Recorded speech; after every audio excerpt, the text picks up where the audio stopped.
Dua lagi apa lagi?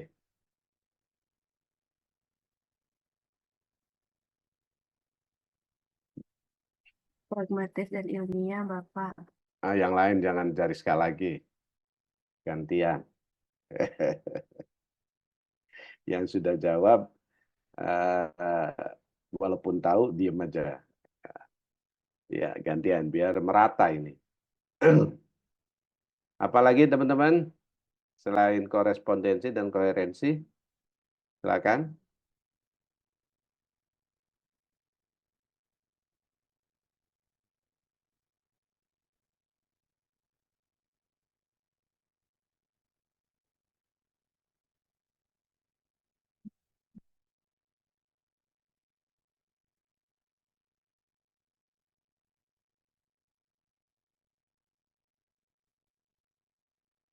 Loh, masa cuma dua orang yang tahu, cuma Zahira sama Jariska dari 116 orang ini. Bapak izin Ya, menjawab. ya, Rana Jadi, Dia. Silakan, Rana.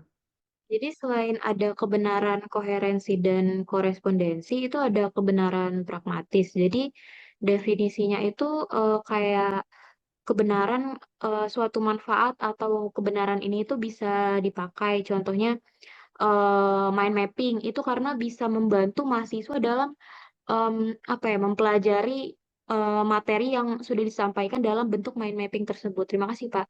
Baik. Ya, jadi pragmatis itu sesuatu dianggap benar apabila dia berhasil, berguna, gitu. Ya. Tapi ini bahaya nih nanti kalau kita kaitkan dengan aksiologi, ya, karena kita akan bahas aksiologi nanti. Karena dalam aksiologi itu ada aspek etis dan moral. Sementara kalau aksiologi itu yang penting berhasil, yang penting berguna, halal haram nggak peduli gitu. Benar salah ya didasarkan pada yang penting bermanfaat, yang bermanfaat itu yang benar gitu. Nah ini kalau seperti ini tentu akan sangat apa berbahaya ya. Jadi oleh karena itu teman-teman sekalian, maka tentu saja apa yang apa ya kita lakukan itu harus sesuatu yang apa sesuai nilai lah gitu ya, sesuai nilai. Jangan sampai kemudian karena teorinya seperti itu, misalnya ikut aja seperti itu. Ya. Contoh, misalnya eh, ya kalau dalam dunia kecantikan gitu ya, itu kan ada unsur-unsur dari babi misalnya ya. Maka eh, tidak hanya sekedar, oh pokoknya kalau dari babi bagus, udah pakai aja dari babi. Nah itu maksudnya. Kecuali kalau memang tidak apa tidak ada unsur lain ya atau darurat orang ini mati nih kalau nggak pakai diberikan dari babi misalnya, maka itu secara agama saya kira hal darurat seperti itu masih boleh ya, selama tidak ada penggantinya. Terakhir, kebenaran apa lagi? Pragmatis sudah, koherensi sudah, korespondensi sudah. Satu lagi apa teman-teman? Ayo.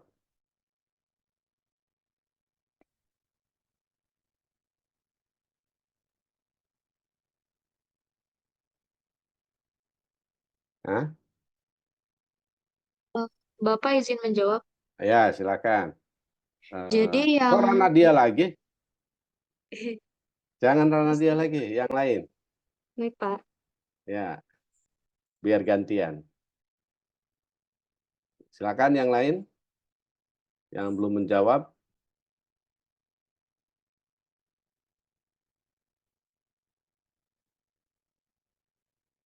Ayo.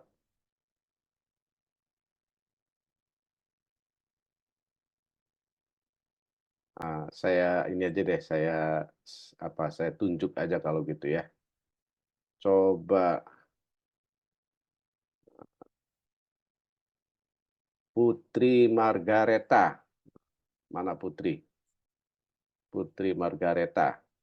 Margaret ya, Putri Margaret.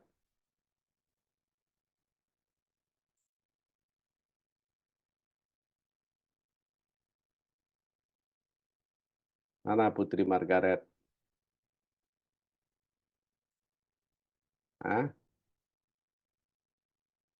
Loh, semuanya aktif dong.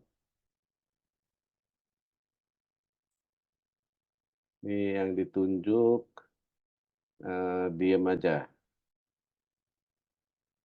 Coba saya tunjuk Fania Belva. Mana Fania? Hadir Bapak. Fania, apa kebenaran apa lagi? Satu lagi. Sebentar ya Bapak. Bapak maaf tadi suaranya agak kurang jelas Bapak di saya. Untuk Kebenaran. pertanyaannya, apa boleh diulangi Bapak? Ya, kebenaran itu kan tadi sudah dijelaskan tuh, ada kebenaran pragmatis, ada kebenaran eh, korespondensi, koherensi. Nah, satu lagi yang kemarin diajarkan kebenaran apa satu lagi?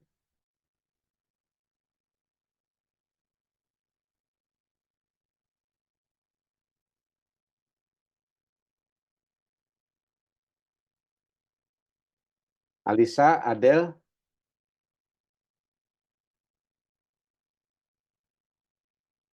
Alisa, Bapak maaf boleh. ya silakan. Oke.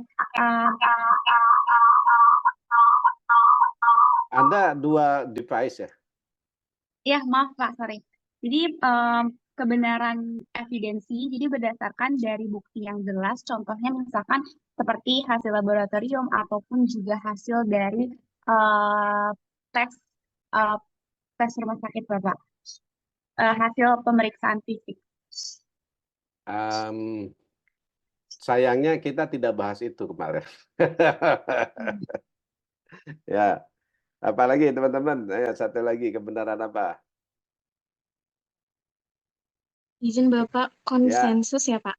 konsensus betul. Silakan, apa itu kebenaran Jadi konsensus? konsensus itu kebenaran ilmiah yang dipandang sebagai label sosial yang diberikan komunitas ilmiah. Ya, jadi suatu kebenaran dianggap benar bila ada konsensus dari para pakar, ya, atau komunitas ilmiah. Misalnya, kalau dalam dunia kedokteran ada Ikatan Dokter Indonesia, gitu ya. Kalau dalam hukum misalnya ada Peradi, ya, ada lagi apa itu. Jadi oleh komunitas ilmiah. Jadi kebenaran tidak hanya ditentukan oleh seorang jenius sendirian, tetapi dia kumpulan didasarkan pada hasil-hasil yang dilakukan oleh banyak orang. Nah, itulah kebenaran konsensus. Nah, selain kebenaran, kemarin kita sudah bahas dalam epistem itu kita juga membahas sumber pengetahuan, ya, sumber pengetahuan. Ada yang masih ingat sumber pengetahuan apa saja?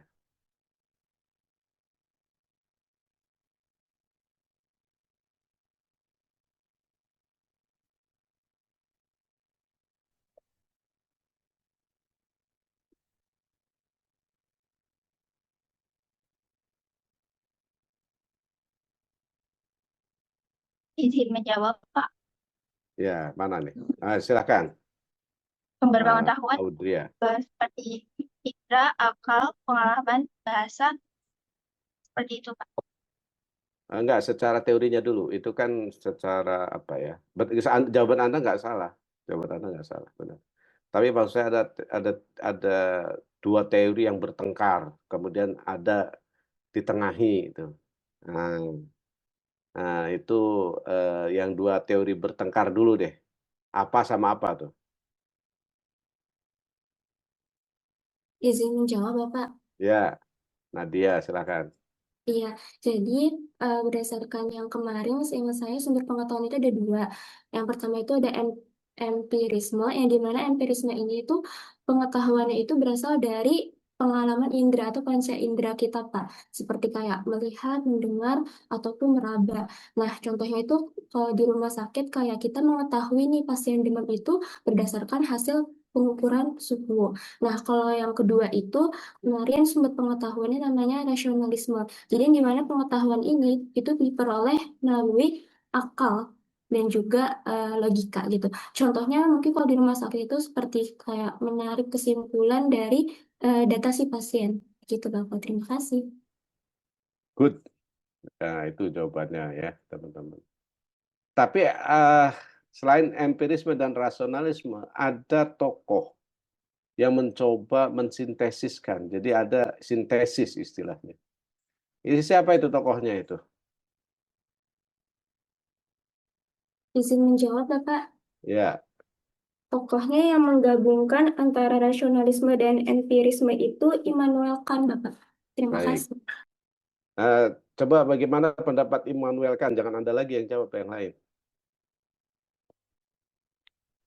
Apa pandangan Immanuel Kant terkait klaim yang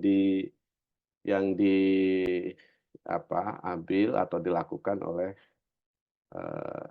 rasional dan empirisme? Silakan, ini pertanyaan terakhir. Siapa yang mau jawab?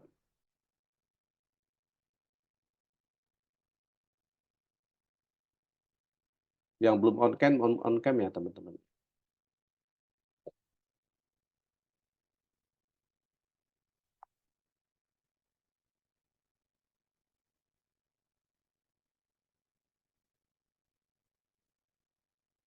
Apa pendapat Immanuel Kant terkait dengan klaim empirisme dan rasionalisme?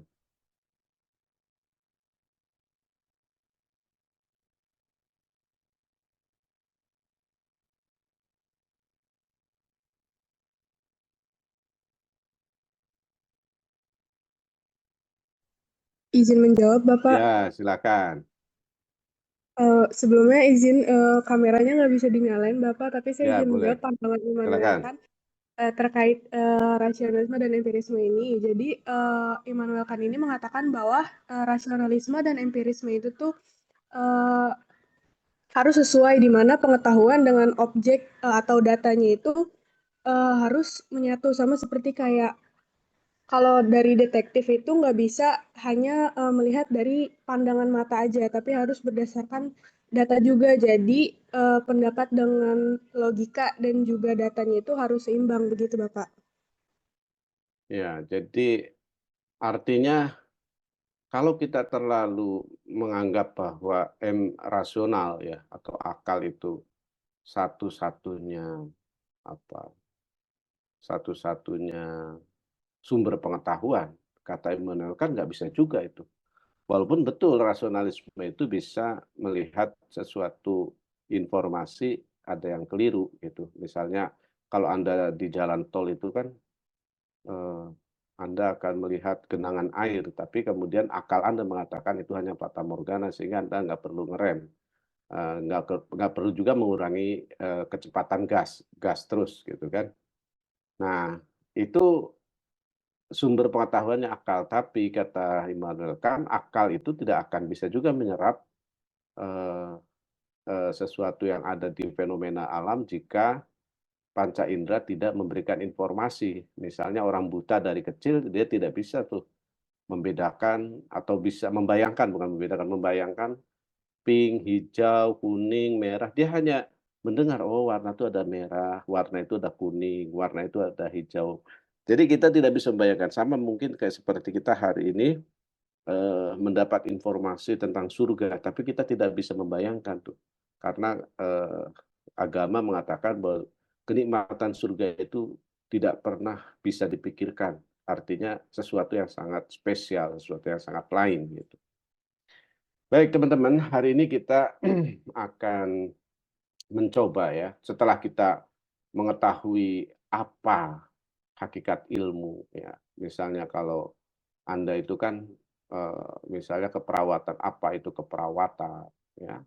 Kemudian bagaimana keperawatan itu bekerja. Nah, dalam konteks ini kita akan mencoba melihat ada namanya selain ontologi, epistemologi, ada juga aksiologi. Jadi setelah saya sudah temukan untuk apa? Nah, sebelum kita lanjut, kita saksikan dulu video berikut. Kita tuh sering banget kan kagum sama keajaiban sains, mulai dari penemuan planet baru sampai rekayasa genetika. Tapi, pernah nggak sih kita berhenti sejenak dan bertanya, sebenarnya buat apa sih semua ini? Hari ini kita bakal menyelami pertanyaan fundamental yang sering banget terlupakan di balik kemajuan ilmu pengetahuan. Sains udah ngasih kita kekuatan buat mengubah dunia. Banget.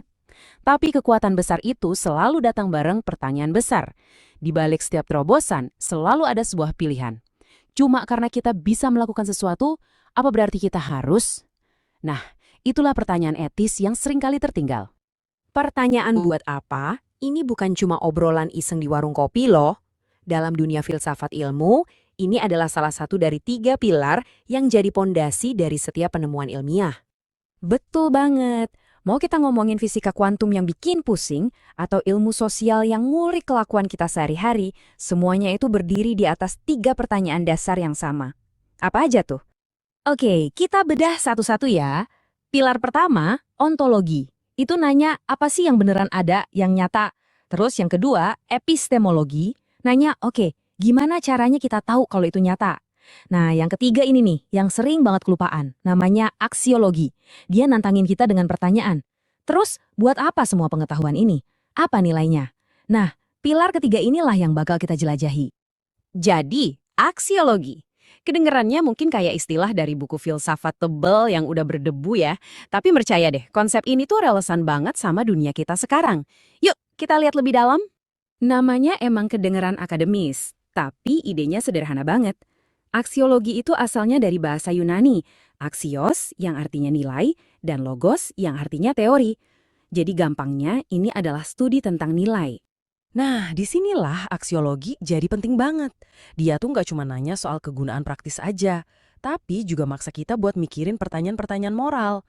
Apa sih yang bikin sebuah ilmu itu baik atau buruk? Apa dampaknya buat kita semua? Dan yang paling krusial, apa tanggung jawab seorang ilmuwan ke masyarakat? Semua pertanyaan tadi itu membawa kita langsung ke jantung perdebatan paling besar dalam sains. Apakah ilmu pengetahuan itu harusnya netral, bebas nilai, atau justru nggak bisa dipisahin dari moralitas kita sebagai manusia? Ada satu kubu yang bilang kalau sains itu netral nilai. Coba bayangin, sains itu kayak palu. Palu itu sendiri kan nggak baik atau buruk, ya kan? Dia jadi alat baik pas dipakai buat bangun rumah, tapi jadi alat jahat kalau dipakai buat ngerusak. Nah, menurut pandangan ini, etika itu urusannya si pengguna teknologi, bukan para ilmuwan yang bikin palunya. Tapi argumen balasannya juga kuat banget. Sejarah udah nunjukin berkali-kali kalau ilmu pengetahuan dilepas gitu aja dari moralitas, hasilnya bisa bahaya banget. Bahkan bisa memicu krisis kemanusiaan. Mulai dari senjata pemusnah massal, sampai eksperimen-eksperimen yang nggak etis, risikonya tuh nyata. Nah, inilah yang akhirnya membawa kita ke gagasan alternatif, yaitu sains yang punya nurani. Sebuah pendekatan di mana etika itu bukan lagi sekedar aturan dari luar, tapi jadi kompas moral di dalam. Jadi, bedanya itu krusial banget. Apakah etika itu cuma jadi pagar di luar, kayak peraturan pemerintah yang baru ada setelah kejadian buruk terjadi? Atau haruskah etika itu jadi kompas internal di dalam diri setiap ilmuwan yang nuntun setiap langkah mereka dari awal bahkan sebelum penelitiannya dimulai? Oke, sekarang kita lihat beberapa cara berpikir yang menempatkan nilai sebagai inti dari sains. Yang pertama, ada yang namanya pandangan praksis. Istilah ini intinya adalah aksi dan refleksi untuk mengubah dunia, bukan cuma buat memahaminya. Ini adalah sains untuk rakyat. Menurut pandangan ini, sains itu nggak pernah netral. Dia selalu ada di dalam struktur kekuasaan dan ekonomi. Makanya, tujuan utamanya bukan cuma buat cari untung atau melayani kepentingan penguasa, tapi harusnya buat memberdayakan mereka yang terpinggirkan dan menciptakan masyarakat yang lebih adil. Oke, selanjutnya kita geser fokusnya dari sosial ke individu. Kali ini kita lihat pandangan yang akarnya dari filsafat Immanuel Kant. Di sini, sains itu dilihat sebagai sebuah panggilan atau kewajiban moral. Jadi, buat seorang penganut Kantian, ilmuwan yang etis itu bertindak bukan karena takut hukuman atau ngarep hadiah. Mereka bertindak murni karena sadar akan kewajiban moral yang universal. Prinsip utamanya, perlakukan manusia sebagai tujuan bukan cuma sebagai alat. Artinya, orang yang ikut riset nggak boleh dieksploitasi, dan ilmuwan harus bisa menjaga independensi pikirannya dari tekanan pasar atau politik. Kerangka ketiga yang mau kita bahas adalah teori kritis. Nah, pandangan ini melihat sains sebagai bagian dari dialog publik yang lebih luas. Sebuah proses komunikasi yang tujuannya membebaskan manusia dari berbagai bentuk dominasi. Pandangan ini relevan banget di zaman sekarang. Menurut teori kritis, sebuah kebijakan yang berbasis sains itu nggak cukup cuma benar secara teknis aja.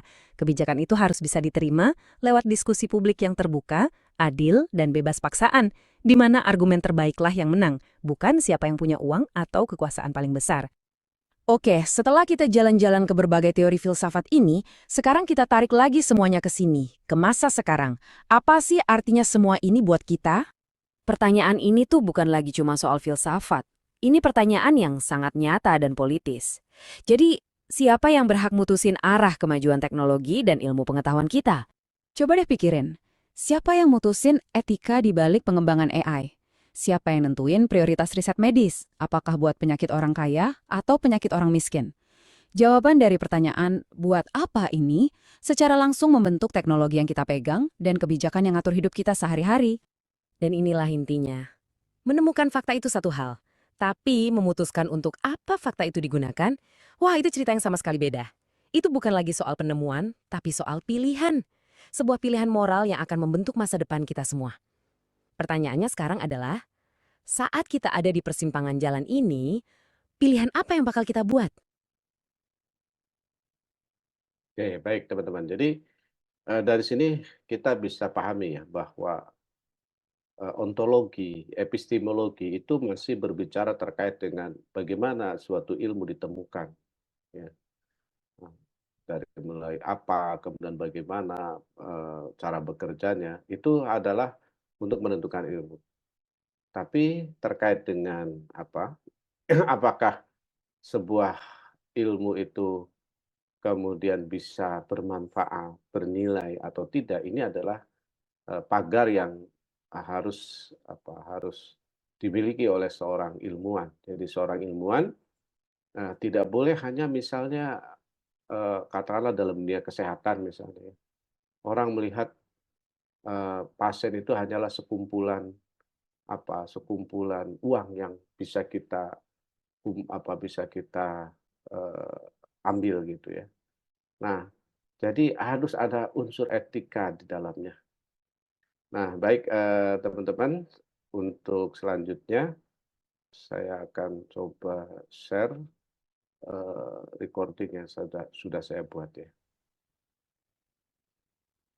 Oke, teman-teman sekalian, setelah kita mempelajari terkait dengan ontologi, kemudian epistemologi, ya. Ontologi itu terkait dengan apa, epistemologi terkait dengan bagaimana. Nah, tibalah akhirnya kita pada aksiologi. Aksiologi ini tentu mempertanyakan satu nilai ya, dari satu konsep teori ilmu. Sehingga dalam filsafat ilmu itu, setiap ilmu tidak hanya ditanya apa objeknya, apa itu akuntansi, apa itu kesehatan, apa itu keperawatan, apa itu kedokteran, apa itu hukum. Ya. Tetapi juga bagaimana cara mendapatkannya. Dan ini adalah epistem. Jadi dalam epistemologi kita dituntut untuk bagaimana mendapatkan atau cara atau metodenya. Nah, di samping kedua itu ada yang lebih penting. Ilmu ini untuk apa digunakan? Kemudian nilainya seperti apa? Nah, inilah fokus utama aksiologi ilmu, yaitu terkait dengan untuk apa digunakan dan fokus utama aksiologi itu apa.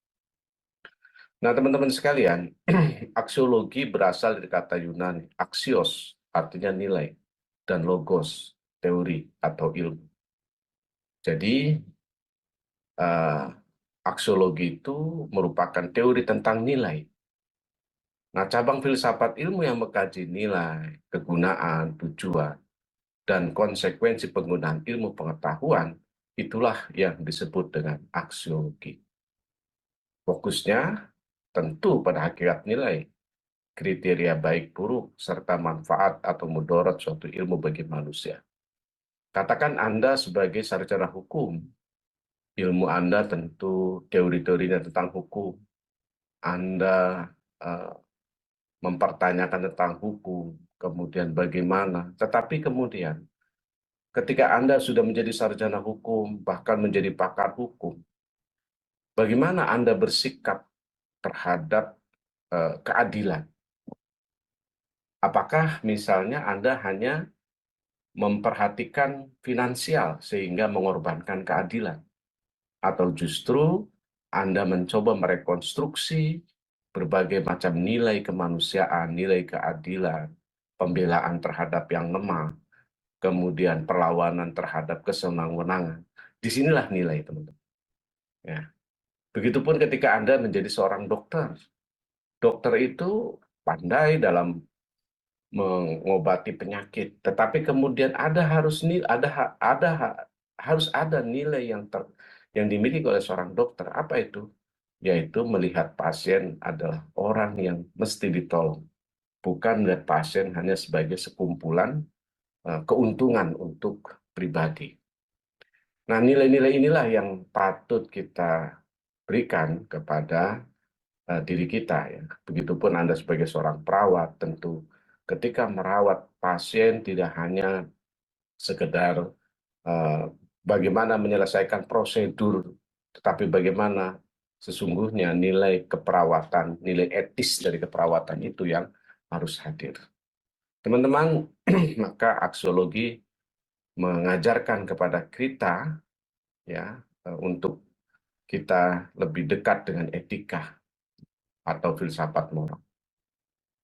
Nah, jadi dalam aksiologi ini ada beberapa problem. Pertama, setelah kita mengetahui berbagai macam teori, untuk apa pengetahuan itu digunakan? Kemudian apa hubungan penggunaan ilmu dengan moral dan etika? Ini penting, teman-teman.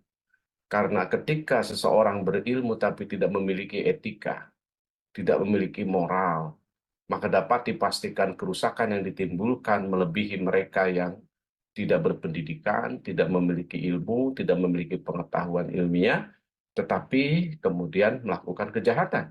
Orang bodoh melakukan kejahatan tentu tidak seperti orang-orang yang pandai.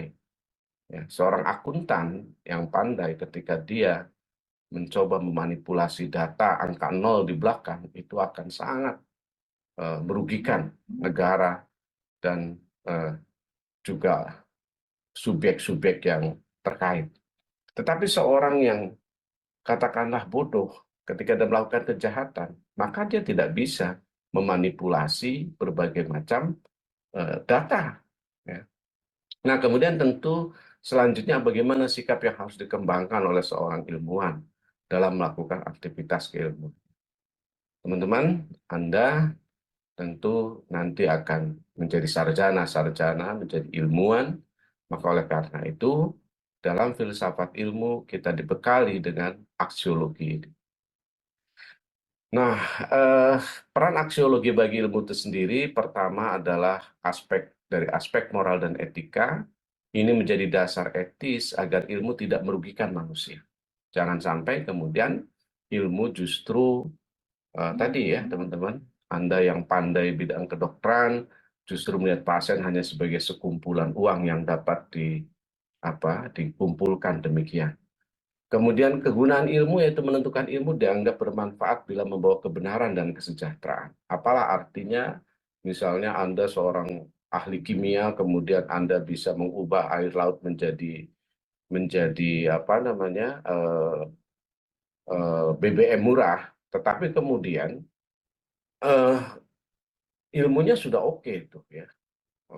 Anda mengubah air laut menjadi BBM yang sangat murah, tapi kemudian Anda jual ke masyarakat dengan harga yang sangat tinggi. Maka ini melukai masyarakat dan tidak membawa kepada kesejahteraan. Kemudian aspek pengarah kebijakan tentu dengan aksiologi ini kita menjadikan aspek-aspek etik di dalam ilmu itu sebagai landasan nilai dalam kebijakan. Contoh, misalnya ketika Anda menjadi pejabat, maka ketika Anda menentukan suatu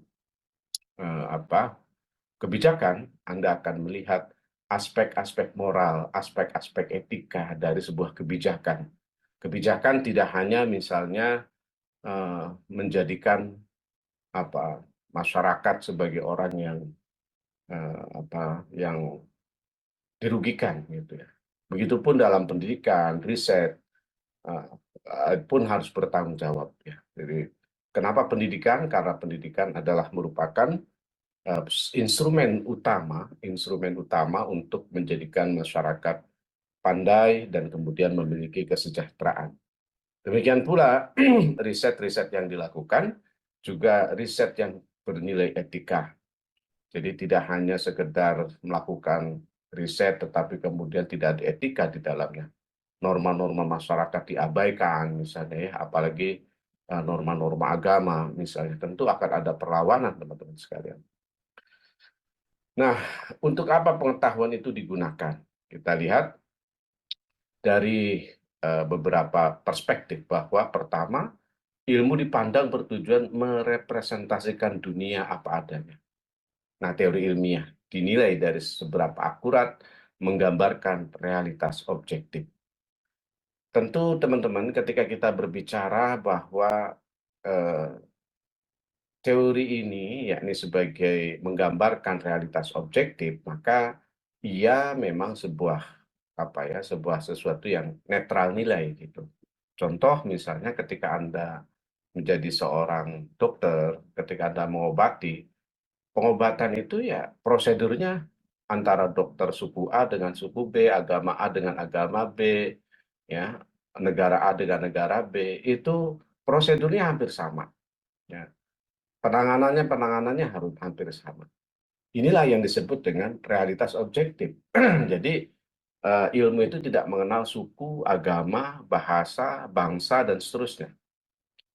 Nah, sering terkait pandangan realitas ilmiah bahwa pengetahuan digunakan untuk menjelaskan dan meramalkan fenomena. Kita tahu bahwa salah satu fungsi ilmu adalah bersifat prediktif, yakni meramalkan satu fenomena untuk kedepannya. Contoh misalnya para ilmu BMKG ya, ilmu tentang cuaca, itu bisa meramalkan besok apakah cerah, mendung, berawan, atau hujan lebat gitu. Nah, tentu klaim kebenarannya adalah klaim kebenaran yang objektif. Nah, ini dari realis representatif. Jadi, ilmu itu sesuatu yang menjelaskan apa adanya. Nah, kita lanjut. Kemudian, dari segi instrumentalis, bahwa pengetahuan dinilai dari fungsi dalam tindakan yang berhasil. Ya, kalau tadi apa adanya, sekarang bahwa kaum konstruktif atau instrumentalis itu menyatakan bahwa pengetahuan itu dilihat dari fungsi dalam tindakan yang berhasil, yakni membantu mengarahkan keputusan, teknologi, dan kebijakan yang efektif.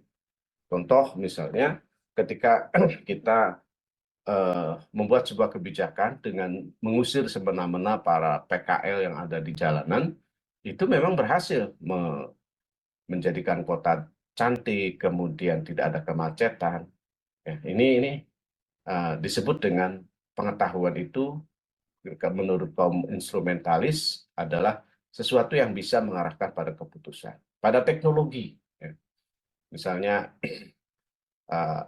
katakanlah ya saya kira sampai hari ini kita belum juga mengembangkan misalnya nuklir sebagai tenaga pembangkit listrik ya, pembangkit listrik. Kenapa? Karena memang dari segi nilainya.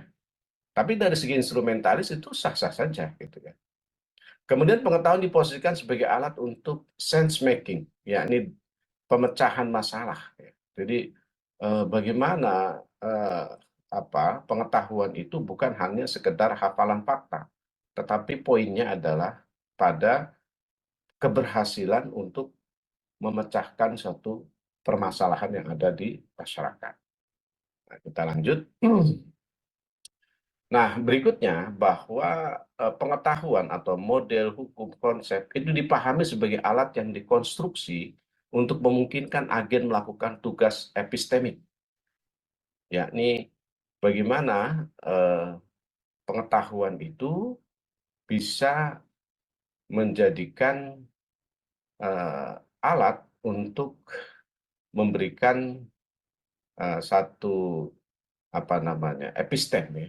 Jadi bagaimana cara untuk melakukan sesuatu di dalam kerangka keilmuan atau ilmiah. Nah, kemudian fokusnya apa? Pada kegunaan epistemik praktis. Yani bagaimana pengetahuan bekerja dalam konteks riset dan pemecahan masalah dunia nyata.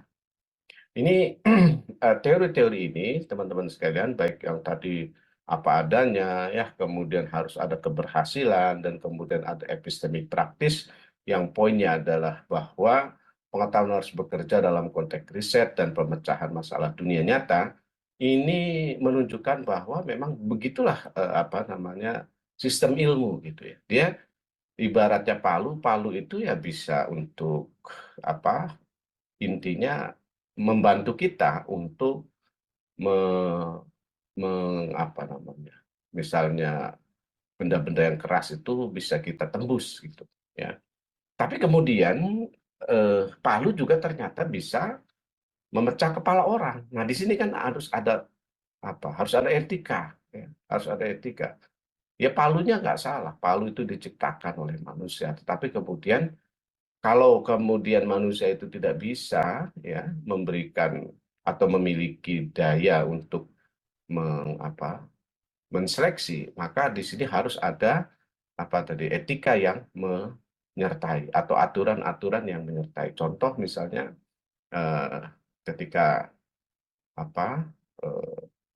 pistol atau senjata api lah ya, itu di satu sisi berfungsi, tetapi juga di sisi lain akan banyak membawa madorot dan bahaya bagi kehidupan manusia, maka penggunaannya itu disertai dengan aturan-aturan yang ketat. Nah, teman-teman sekalian, jadi ketika kita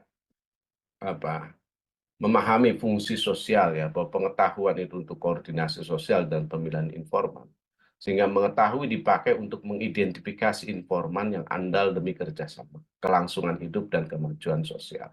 Jadi jangan sampai kemudian pihak ilmuwan ini tidak memiliki sense ya untuk atau rasa ingin bagaimana supaya sosial itu maju. Nah, epistemologi kontemporer juga menyatakan nilai sosial pengetahuan relasinya dengan kekuasaan, profesi, dan institusi ilmiah. Dalam konteks ini misalnya, teman-teman sekalian, nilai-nilai sosial pengetahuan ini ya harus juga dijadikan rujukan gitu ya, dalam kita mengembangkan ilmu pengetahuan. Begitupun dengan kekuasaan, jangan sampai kemudian kekuasaan justru memberikan dampak-dampak yang buruk bagi masyarakatnya. Demikian pula profesi, sehingga ada misalnya etika profesi di dalamnya, ada etika kedokteran, ya, ada etika wartawan, karena ketika wartawan tidak diatur secara etis, maka bisa jadi pemberitaannya akan menyudutkan, ya, bahkan memberikan citra yang negatif bagi seseorang, dan orang bisa secara karakter itu bisa terbunuh gitu. Orangnya nggak terbunuh, tetapi karakternya terbunuh. Demikian pula institusi ilmiah juga harus ada fungsi-fungsi sosialnya. Dalam konteks ini harus ada etika-etika yang mengatur. Nah, kemudian bagaimana atau apa hubungan penggunaan ilmu dengan moral dan etika? Jadi ketika kita berbicara etika, maka pertama memang ilmu itu sesungguhnya netral nilai. Jadi baik buruknya bergantung pada siapa yang memakai dan untuk apa. Contoh tadi, kata-kata pengetahuan secara teknis bisa membuat pistol, bisa membuat palu, bisa membuat pisau ya. Nah, itu pisau itu nggak ada nilainya, nggak mengenal baik buruk maksud saya ya. Tapi kemudian orangnya itu yang akan memakai itu kan harus disertai dengan dengan nilai gitu ya. Jadi jangan sampai kemudian ketika dia menggunakan, tapi penggunaannya untuk hal-hal yang buruk, hal-hal yang merugikan kehidupan. Ya. Karena pisau itu bisa untuk mengiris bawang, ya, untuk mengiris macam-macam yang membuat enak. Tapi kemudian ketika tidak dibekali dengan etika dan ilmu, maka orang bisa saja menggunakan pisau untuk mengiris leher orang lain. Kemudian etika ditempatkan sebagai pagar luar ya, untuk mengurangi dampak negatif teknologi dan riset. Ya, maka dibuatlah berbagai macam regulasi, kode etik, profesi. Karena apa? Supaya orang yang memiliki ilmu itu memiliki pagar ya. Contoh, Anda sebagai seorang akuntan, mungkin Anda bisa mengotak-atik pajak gitu ya. Anda bisa mengotak-atik kepemilikan, Anda bisa mengotak-atik angka. Tetapi kemudian karena Anda sudah dipagari dengan etika, dengan regulasi, ya, misalnya ketika melakukan hal tersebut akan dikenakan sanksi berat gitu, maka bisa jadi orang akan berpikir 100 kali untuk melakukan hal seperti itu. Bayangkan jika tidak ada regulasi.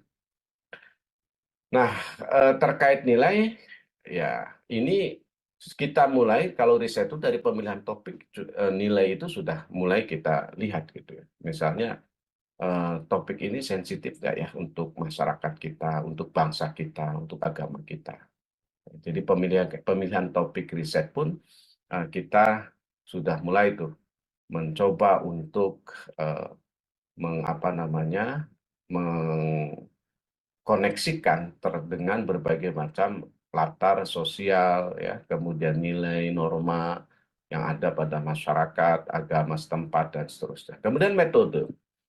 Ya, bagi orang-orang yang beragama tentu saja metode itu juga akan apa namanya disesuaikan dengan nilai-nilai agamanya. Ya, contoh misalnya kalau Anda ingin mengetahui suku terpencil terluar itu kan kalau secara sosiologis tentu Anda bisa terlibat langsung, bahkan supaya Anda bisa mengetahui mungkin Anda bisa menjadi pasangan hidup bagi kepala sukunya gitu ya.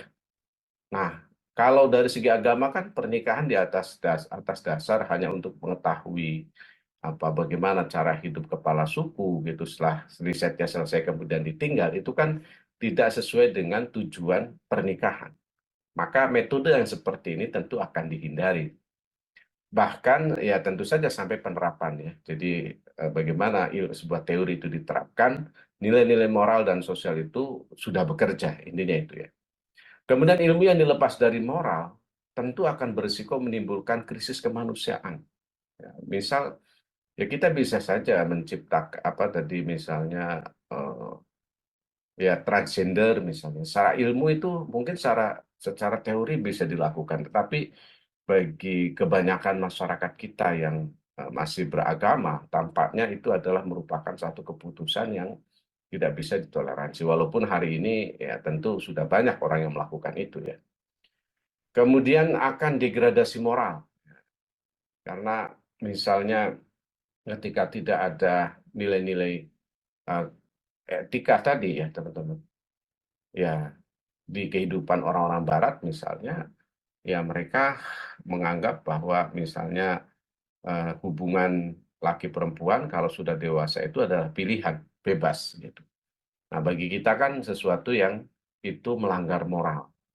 Dan tentu saja penyalahgunaan teknologi ya. Kalau tidak ada etika. Ketika teknologi disalahgunakan, maka ya seperti yang terjadi sekarang misalnya ada kriminalitas di siber ya dan seterusnya yang itu sesungguhnya mereka memang canggih dalam teknologi, tetapi kemudian tidak ada nilai yang melingkupinya.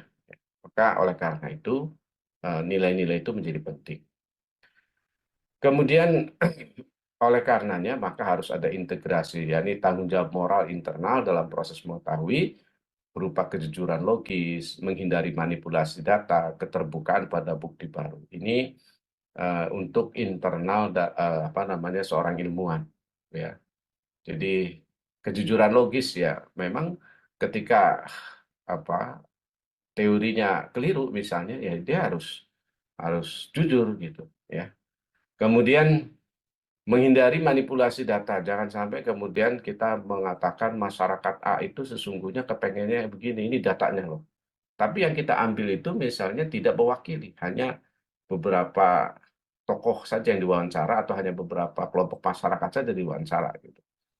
Dan keterbukaan pada bukti baru, artinya seorang ilmuwan, teman-teman, seperti yang sudah kita jelaskan ya pada pertemuan yang lalu, kita menganggap kebenaran ilmu itu bukan kebenaran mutlak, tetapi kebenaran yang bersyarat. Ya. Artinya kebenaran itu untuk saat ini, ketika ditemukan bukti baru, maka kita harus menerima bahwa ada sesuatu yang lebih baik.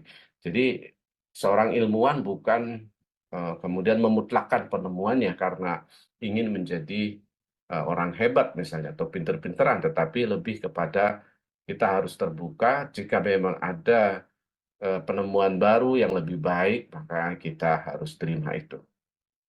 Kemudian kewajiban epistemik, yakni akurasi, transparansi, ini menjadi penting teman-teman ya, karena epistemik ini kan lebih kepada bagaimana kita mengetahui segala sesuatu, maka data-datanya harus akurat.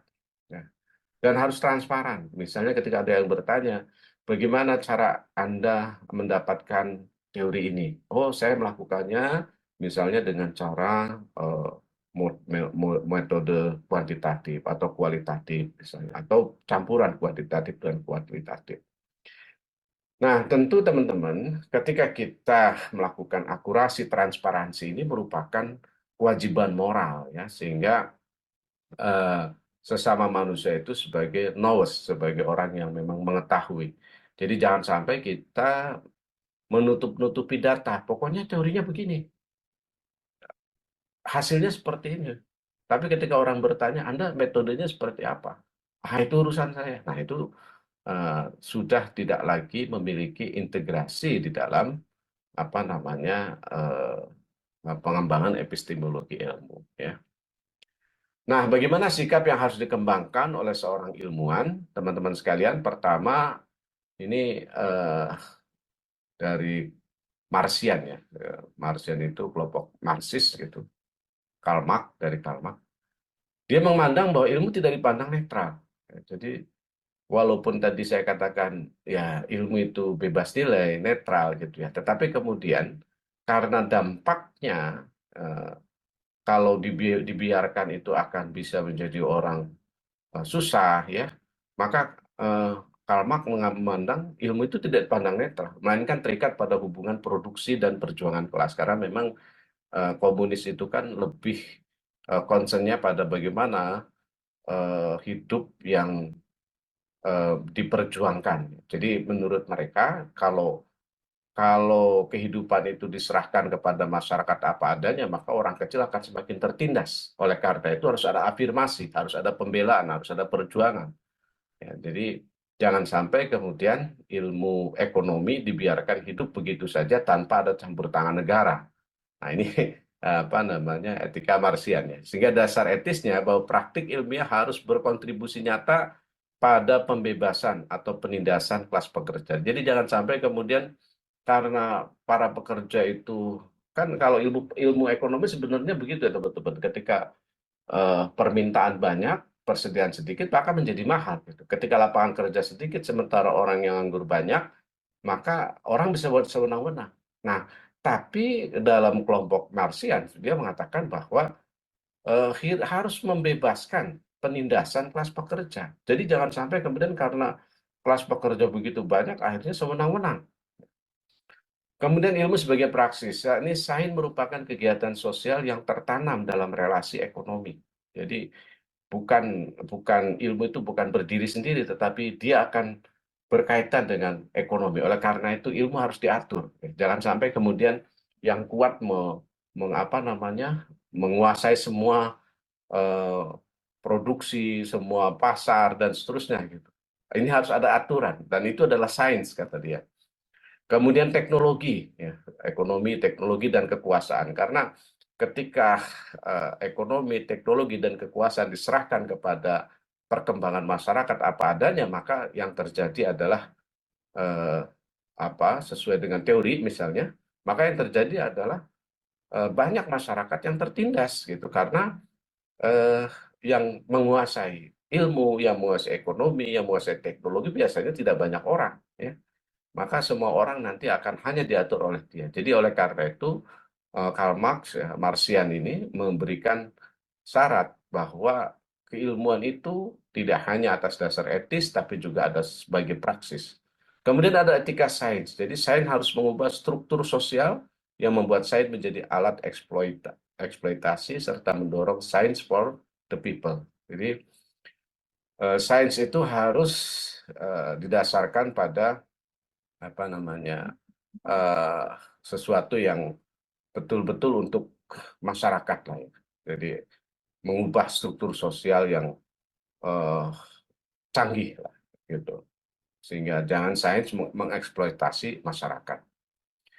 Nah, sementara etika Kantian ya, ini dari Immanuel Kant, ilmu dan praktik ilmiah tidak bernilai dan dari manfaat atau kerugiannya saja, tetapi dari niat dan kepatuhan pada kewajiban moral. Karena lagi-lagi seperti yang saya katakan tadi, kalau ilmu hanya dilihat dari segi manfaat dan kerugiannya, maka otomatis orang-orang yang katakanlah misalnya Anda profesi sebagai dokter gitu ya, hanya melihat dengan untung rugi, maka bisa jadi kemudian Anda tidak ada jiwa sosial. Ya. Jadi masyarakat yang tertinggal, masyarakat yang tidak memiliki kemampuan akan ditinggalkan tuh oleh para dokter. Makanya negara kita misalnya mengatur terutama untuk calon-calon dokter ya, atau yang mereka sudah harus mendapatkan izin kedokteran itu, biasanya ada masa lebih kurang 2 tahun mereka mengabdi di daerah-daerah terluar, karena di sana memang butuh tenaga kesehatan, butuh dokter gitu ya, yang itu sangat sedikit gitu. Nah, ini salah satu etikanya, teman-teman. Sehingga dasar etisnya, tindakan bernilai moral bila dilakukan karena kewajiban, bukan demi pujian, keuntungan, atau rasa takut hukuman. Nah, jadi teman-teman sekalian, jadi harus ada dasar yang etis lah di dalam diri seorang ilmuwan ya. Misalnya, saya ini menjadi seorang sarjana hukum, maka saya tidak hanya melihat bagaimana saya mendapatkan uang banyak, tapi juga bagaimana orang-orang yang terzolimi tidak mendapatkan akses untuk ke pengadilan karena tidak memiliki uang dan juga wawasan. Saya harus terjun ke sana. Jadi ada nilai moral di situ. Kemudian ilmu dan martabat manusia. Jadi manusia harus selalu diperlakukan sebagai tujuan pada dirinya, bukan sekedar alat. Ya, ini manusia tidak boleh dijadikan objek. Ya. Jadi teman-teman sekalian, jangan sampai kemudian kita menganggap pasien itu sekumpulan uang, gitu. Atau klien-klien hukum kita itu adalah kumpulan uang yang akan bisa kita perbanyak keuangannya, bukan itu. Nah, kemudian otonomi kehendak, yakni ilmuwan wajib memakai rasio untuk memberi hukum moral pada dirinya sendiri, bukan sekedar mengikuti perihal pasar, negara, atau sponsor riset. Karena kalau kita tidak otonom sebagai seorang ilmuwan, akhirnya apa? Tergantung pesanan gitu, teman-teman. Nah, ini pesanannya supaya hasil risetnya misalnya mendukung A, maka kemudian kita akan mengarah ke sana.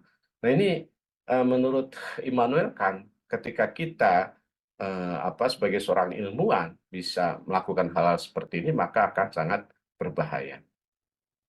Kemudian Habermasian, nilai etis ilmu tidak cukup dinilai dari manfaat teknis atau keuntungan, tetapi dari apakah ilmu ikut membangun tindakan komunikatif. Jadi dasar etisnya, ilmu dan teori sosial idealnya menjadi bagian dari teori kritis yang membebaskan manusia dari dominasi.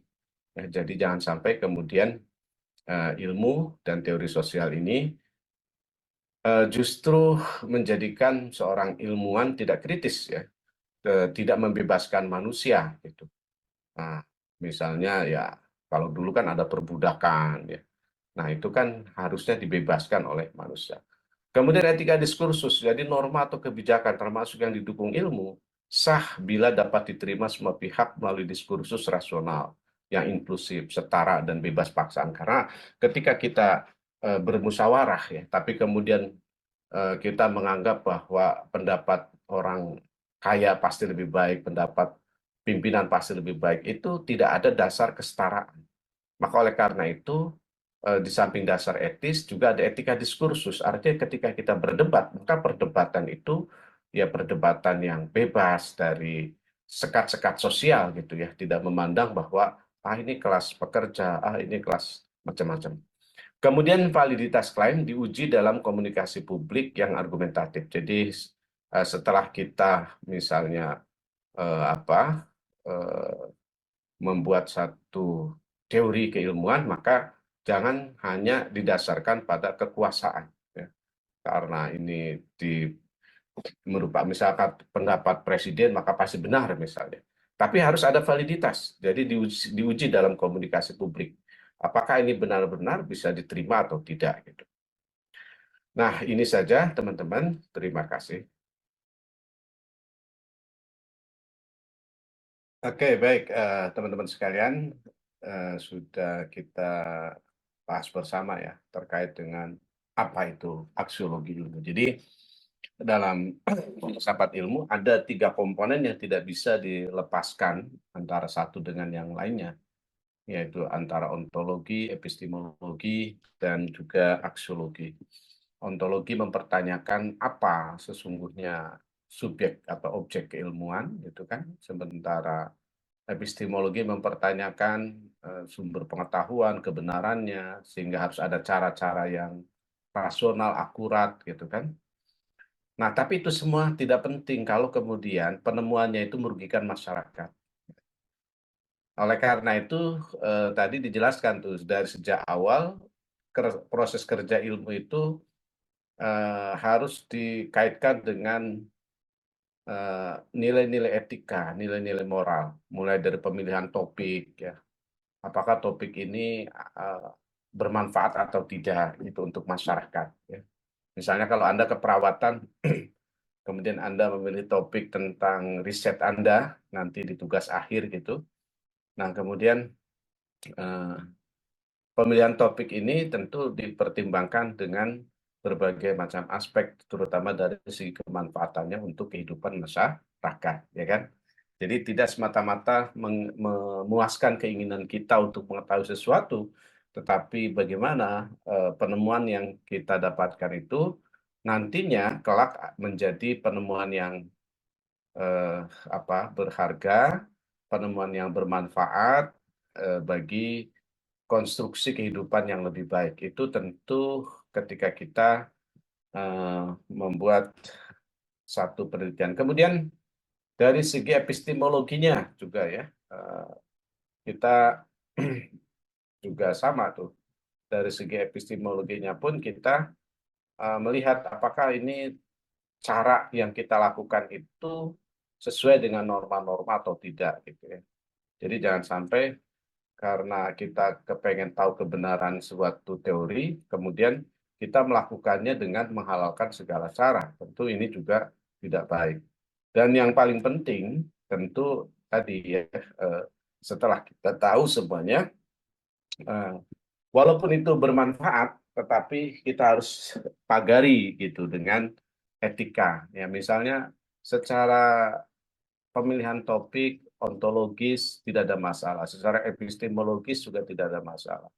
Tetapi ketika menjadi suatu teori, bahkan menjadi suatu teori yang praktikal, ya, yang dapat digunakan, namun nantinya akan menjadi masalah untuk kehidupan manusia, maka ini juga harus dipertimbangkan. Misal, kenapa dunia membatasi perkembangan senjata nuklir gitu ya? Karena memang senjata pemusnah massal itu ya bagi kelompok-kelompok yang sedang berperang sangat dibutuhkan. Tetapi secara etika dia akan merusak keseluruhan sendi-sendi kehidupan ya. Jadi idealnya kan orang berperang itu ya antara militer melawan militer, gitu. Masyarakat sipil tidak dilibatkan. Begitupun yang diserang adalah pangkalan-pangkalan militer, bukan rumah sakit, bukan rakyat sipil yang tidak berdaya. Walaupun hari ini kita melihat ya tontonan yang begitu mengerikan. Bagaimana kekejaman Zionis Israel ya, yang demikian luar biasa dengan Amerika ya, terkait dengan penghancuran massal di Palestina, di jalur Gaza terutama, bahkan rumah sakit. Mereka sudah tidak lagi memiliki etika. Ya. Nah, tentu ketika hal-hal ini terjadi, maka ilmu tidak bisa menyelesaikan permasalahan yang ada dalam masyarakat. Jadi oleh karena itu, teman-teman sekalian, maka ini adalah satu tugas bersama seorang ilmuwan dengan masyarakat tentu saja, dan juga kebijakan penguasa. Baik, sebelum kita diskusi, saya akan absen dulu ya teman-teman. Saya akan mulai dari kelas 0. Pak, Ya, izin. Ini dokumentasi terlebih dahulu ya, Pak. Nanti baru absen. oh boleh, silakan. Nih, Pak. Untuk slide pertama, siap-siap ya.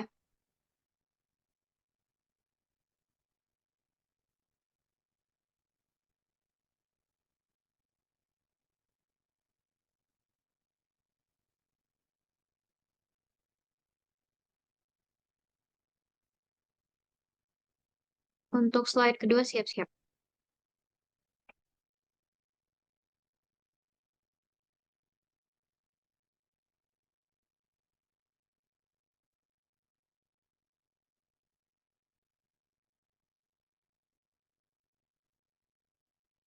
Baik, untuk slide ketiga.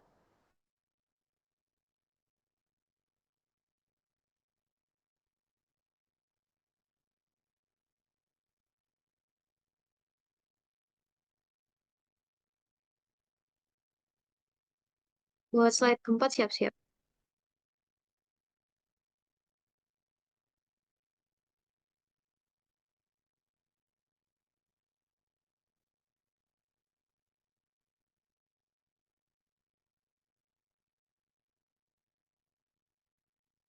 Untuk slide kelima mungkin bisa di on-cam.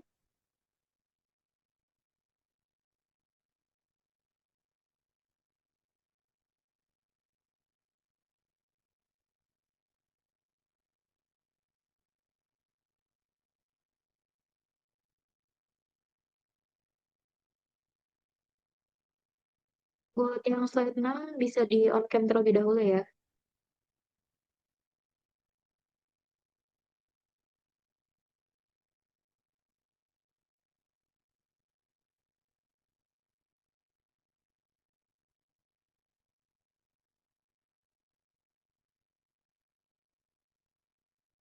Baik, Bapak sudah selesai.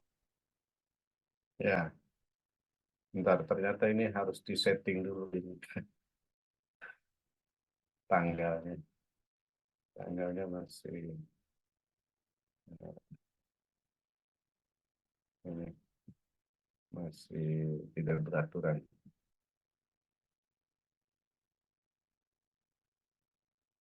Ini baru tuh. Aini Pujiastuti, Hadir, Pak. Aisyah Sapia, Hadir, Bapak. Alisa Adel, Hadir, Bapak. Ananda Putri, Hadir, Bapak. Anindya, Cesaria, nggak ada ya. Anissa Reviani, Hadir, Bapak. Arninda, Hadir, Bapak. Aiman, Hadir Bapak. Cariena, Hadir Bapak. Dian Islam, Niati, Hadir, Bapak. Ini Pinra, Hadir Pak. Pak Iza, Hadir, Pak. Herza ya, Indra Azalia, Hadir, Bapak. Irfan Faturrahman, Hadir Pak. Ismah Amalia, Hadir, Pak. Jariska. Tadi ada Jariska ya? Bapak. Oke, Casey, Hadir, Bapak. Lorensia, Hadir, Pak. Raihan, Hadir, Pak. Muhammad Hafiz, Nabadia, Hadir, Pak. Nadia, Hadir, Pak. Raisa, Hadir, Bapak. Regina, Hadir, Pak. Sabrina,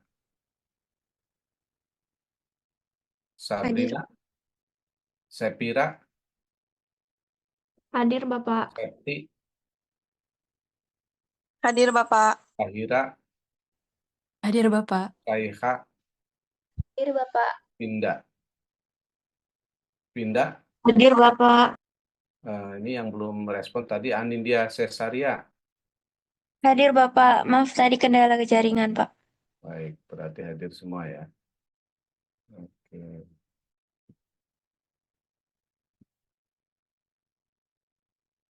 Selanjutnya kelas 07.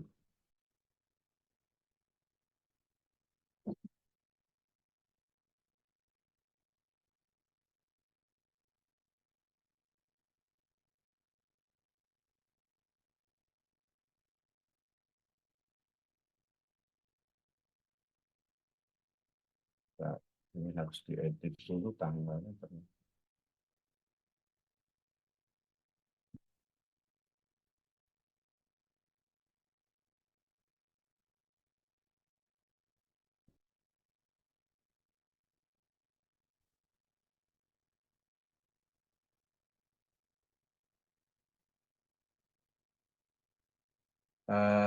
Aileen, CC, Hadir, Pak. Ainun, Nazwa, Hadir, Pak. Alika, Hadir, Pak. Amanda, Hadir, Pak. Amelia, Hadir, Pak. Aprilia. Hadir, Pak. Kapan kamu ulang tahunnya, April? Atika. Bulan ini, Pak. Ya Hadir, gitu ya. Pak. Casa, Hadir, Pak. Gavina, Hadir, Pak. Dina, Hadir, Pak. Alisa, Hadir, Pak. Firliana, Hadir, Pak. Habibi, Hadir, Pak. Ani, Hadir, Pak. Ika, Caesar, Ika, nggak ada ya. Januati, Hadir, Pak. Diza, Hadir, Pak. Lutfiah, Hadir, Bapak. Mifta Yulian, Hadir, Bapak. Muhammad Rifki, Hadir, Pak. Muhammad Rizki, nggak ada ya. Nadine, Hadir, Bapak. Najwa, Hadir, Pak. Naila, Hadir, Bapak. Nur Aini, Hadir, Pak. Nur Fauzia,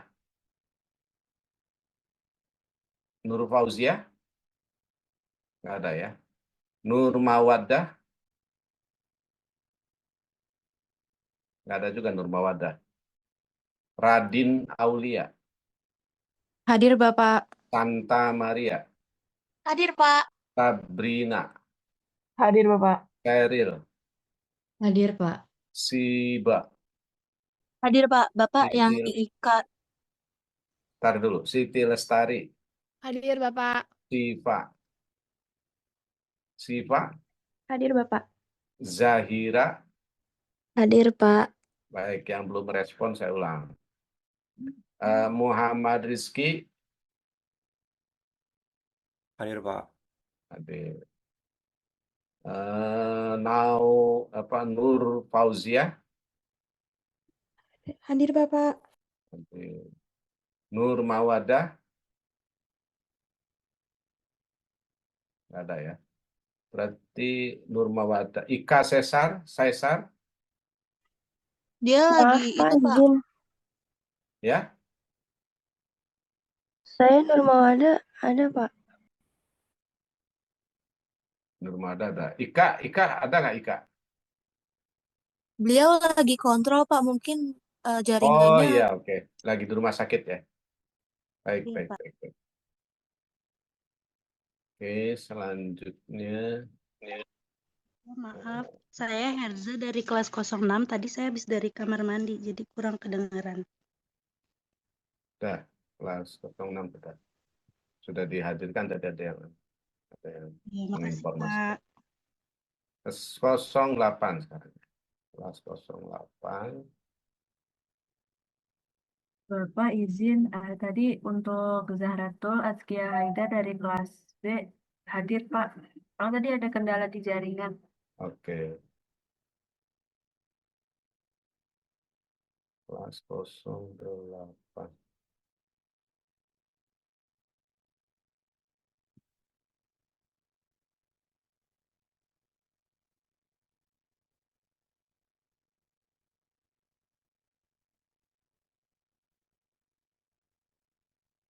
Alesia. Mana Alesia? Nggak ada ya. Alma, Hadir, Pak. Anindya, Hadir, Bapak. Armilda, Hadir Pak. Auliadina, Hadir, Pak. Aurora, Hadir, Pak. Azahra Tirta, Hadir, Pak. Azaglibet, Hadir, Pak. Gilbert ya. Ada Azza. Hadir, Pak. Azahra Nur, Hadir, Pak. Bunga Siva, Hadir, Pak. Cahyatri, Ada, Pak. Dewi Savitri, Hadir, Pak. Raisa Ali Alfia, Untuk Gaisa tidak hadir. tidak hadir. Hasna Ailia, Hadir, Pak. Juliandini, Hadir, Pak. Kaila Jiansah, Hadir, Pak. Irani Ayu, Hadir, Pak. Mega Hairunisa, Hadir, Pak. Najwa Agista. Hadir, Bapak. Enggak ada Najwa ya. Hadir. Naila Oktav Piani, Hadir, Pak. Naila Rajwa, Hadir, Pak. Nazla Aureli, Hadir, Pak. Triliani, Hadir, Pak. Lizahra, Putri Zahira ya. Bapak Hadir, izin Pak. menjawab. Tadi Alesia itu hadir dan Putri Zahira Utami hadir, Pak. Oke, Raihanun, Hadir, Pak. Ranadia, Hadir, Pak. Saskia, Azahra. Saskia Azahra nggak ada. Saskia Nurul, Saskia hadir, Pak. Saskia Nurul, Hadir, Hadir, Bapak. Selsa Triana, Hadir, Bapak. Sulis Ribda, Hadir, Bapak. Sakila, Hadir, Bapak. Fania, Hadir, Bapak. Stefania.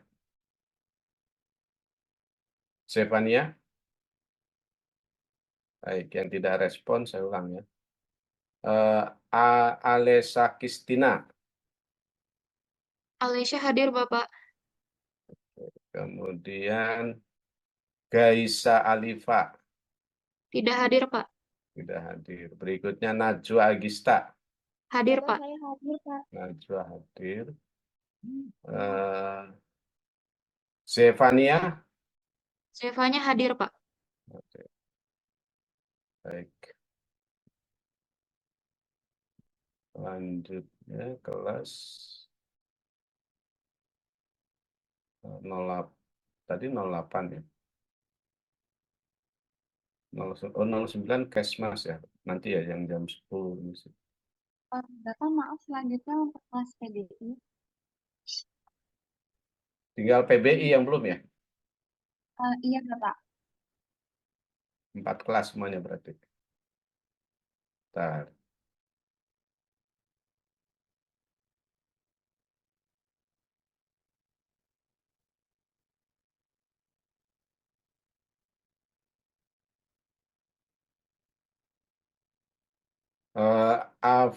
Afia Zahra, Hadir, Pak. Ahmadi Syafiq, Ahmadi, Ahmadi hadir, Pak. Aisyah, Hadir, Pak. Aminah, Hadir, Pak. Anissa Solihati, Anissa, nggak ada ya. Ardian, Hadir, Pak. Askia, Hadir, Pak. Audra, Hadir, Pak. Audria, Hadir, Pak. Azahra, Hadir, Pak. Celia, Hadir, Bapak. Baby, Hadir, Bapak. Yandra, Hadir, Pak. Febriani, Hadir, Pak. Isa, Hadir, Pak. Intan Safitri, Hadir, Pak. Irfan Ahmad Khan. Hadir, Pak. Irfan, are you okay? Alhamdulillah. Hadir, Pak. Hadir. Oke. Kania, Hadir, Pak. Magfira, Hadir, Pak. Nabila, Sakina, Hadir, Bapak. Nadira, Hadir, Pak. Nirbita, Hadir, Pak. Putri Margaret,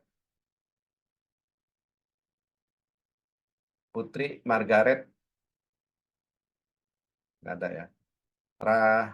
Prasetya, Hadir, Pak. Bapak eh, Putri Margaret hadir, Ra- Pak. Risa tidak, Hadir, Pak. Rayara, Hadir, Bapak. Reni, Hadir, Pak. Evalina, Hadir, Pak. Sarah, Hadir, Pak. Sausan, Hadir, Pak. Silvasa, Hadir, Pak. Tahira, Hadir, Pak. Zahira. Hadir, Pak. Oke, saya ulang yang tadi tidak respon. Anissa Solihati, Oh, maaf, tadi Anissa Solihati masuk tapi keluar. siapa? Jadi jaringan, Siapa Anissa? ya, dia tadi sudah masuk, Bapak. Tapi kepental. Oh gitu. Putri Margaret. Hadir, Bapak. Oke.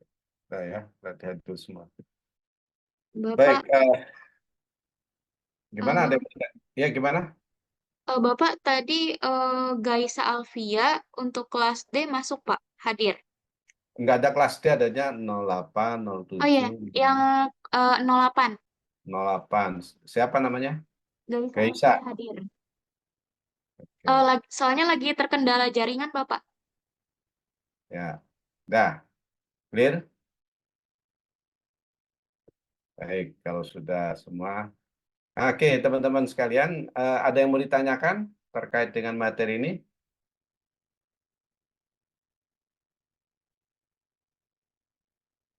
Kalau tidak Sepertinya ada, cukup, Pak. saya akan memberikan beberapa pertanyaan terlebih dahulu ya.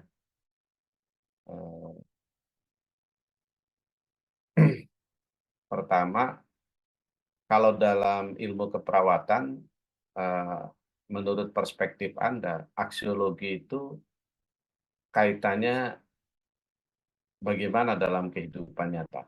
Coba Anda jelaskan, siapa yang bisa?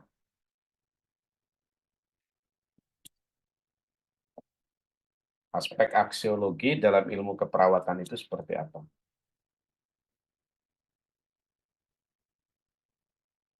Silakan yang mau berpendapat.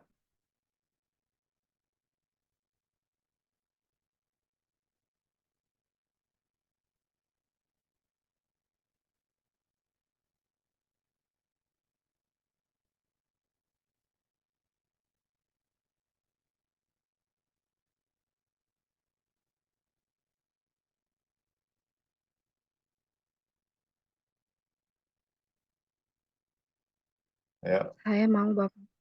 Ya, oke. Putri Margareta, silakan Putri. Jadi untuk aksiologi di dalam keperawatan itu, menurut saya berfokusnya ke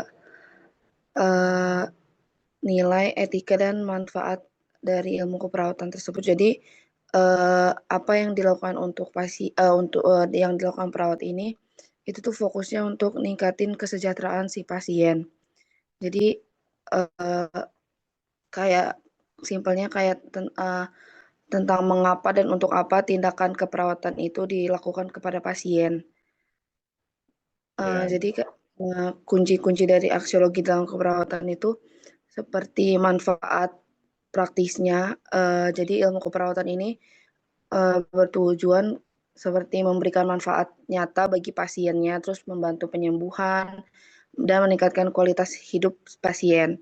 Lalu juga ada etika dan moral. Jadi di sini tuh keperawatan menekankan pada perilaku, norma, dan moralitas dalam memberikan pelayanan keperawatan kepada pasien. Lalu ada juga seperti kode etik keperawatan, yang pastinya kode etik keperawatan ini menjadi panduan tindakan oleh para perawat untuk memastikan bahwa setiap intervensi yang dilakukan itu aman dan menghormati hak pasien, juga tidak bertentangan dengan nilai kemanusiaan. Iya. Lalu model praktek keperawatan ini aksiologi diterapkan melalui praktek yang didasarkan dengan keterampilan intelektual, teknikal, dan interpersonal. Jadi perawat tidak hanya fokus, misalnya contohnya seperti perawat tidak hanya fokus untuk menyuntik ke pasien, tapi juga mengetahui mengapa obat tersebut diberikan dan bagaimana cara menyampaikannya kepada pasien dengan secara empati, dan apakah tindakan tersebut benar-benar meningkatkan kesehatan pasien tersebut. Terima kasih, Bapak. Baik. Jadi apa yang disampaikan tadi ya, saya kira betul Putri, bahwa seorang perawat tidak hanya terpaku pada SOP keperawatan, tetapi juga harus mengembangkan nilai-nilai kemanusiaan. Sehingga mungkin ketika merawat tuh Anda ada rasa kemanusiaan, tidak hanya oh ini diobatin atau dijahit. Karena kadang-kadang ya apa ya, tenaga medis, dokter gitu di rumah sakit karena dia tiap hari menyaksikan hal seperti itu gitu, akhirnya tuh tidak ada perasaan, datar gitu. Nah, ini saya kira jangan sampai seperti itu Anda ketika bekerja gitu. Mungkin Anda ya menyaksikan orang kecelakaan, orang meninggal itu tiap hari di rumah sakit. Tapi kan bagi keluarga pasien hal seperti itu tuh bisa jadi seumur hidup baru dia temukan itu gitu. Maka harus ada empati, simpati, ada nilai-nilai kemanusiaan di dalamnya. Ya. Demikian pula ketika merawat ya. Ada nilai-nilai kemanusiaan. Jadi dalam etika keperawatan ini adalah merupakan bagian dari aksiologi ilmu. Gitu. Jadi aksiologi ilmu itu tidak hanya sekedar berbicara tentang bagaimana ilmu itu bekerja, ya, tetapi juga bagaimana ilmu itu mendatangkan kebenaran dan kesejahteraan. Poinnya itu teman-teman. Tidak hanya benar, tapi juga harus mensejahterakan. Karena kalau cuma benar saja nanti, ya tadi, misalnya dalam hal ilmu ekonomi gitu ya, yang penting kan sekarang pengangguran lagi banyak, pokoknya diberikan saja upah semurah-murahnya misalnya. Nah ini kan tentu harus ada perlawanan, ya, perjuangan, sehingga menjadi sebuah etika di dalam kehidupan masyarakat. Ada lagi teman-teman yang mau memberikan perspektif terkait dengan aksiologi ilmu dalam keperawatan?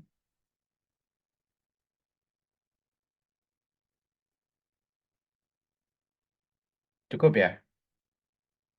Baik, kalau sudah cukup, terima kasih. Saya mohon maaf ya karena minggu depan kita sudah tidak bersua kembali. Anda akan bertemu dengan dosen kelas kecil masing-masing. Tentu kalau tidak salah pertemuan ke-7 itu nanti Anda akan ada tugas terkait epistemologi dan aksiologi ya. Seperti halnya kemarin waktu kelas kecil kan ada tugas ontologi itu. Nah, nanti tugasnya seperti apa akan dijelaskan oleh dosen kelas kecil masing-masing. Tapi paling tidak nanti Anda akan diajak untuk melihat hasil-hasil riset prodi Anda, misalnya keperawatan ya.